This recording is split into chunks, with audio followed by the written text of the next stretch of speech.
This is a crucial time for Ukraine and for Ukrainian President Volodymyr Zelenskyy. Zelenskyy is here in France today and was in Germany earlier today. He's here to sign long-term broad security agreements with Germany and France, modeled after a similar one reached recently with the UK. Zelenskyy will also be meeting with U.S. Vice President Kamala Harris at the Munich Security Conference, a major gathering of high-ranking security officials.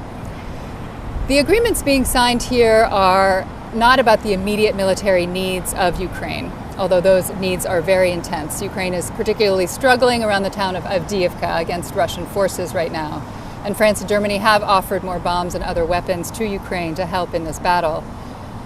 But the agreements here are really about the longer term and about a big political signal. These are security, political, financial promises of support to Ukraine over the next several years. These are the kind of agreements that European countries like France and Germany wouldn't have necessarily offered to Ukraine before the war, before Russia's invasion 2 years ago. At that point, European countries were more wary of antagonizing Russia and Vladimir Putin. Those fears are out the window now ever since the invasion. There are not many details about these agreements yet, and they do stop short of the kind of broad security guarantees that Ukraine would have if it were a member of NATO. But they are still a strong signal at a very tense time. They have been under discussion for several months now, but they're particularly relevant right now because of recent comments by former U.S. President Donald Trump threatening NATO allies. Those comments have really worried a lot of people in European capitals, notably in Paris and Berlin.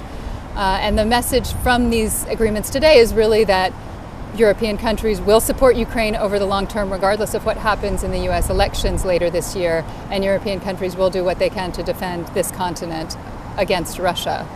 This also comes at a time when worries about Putin are intensified because of the news today that Russian opposition leader Alexei Navalny died in prison.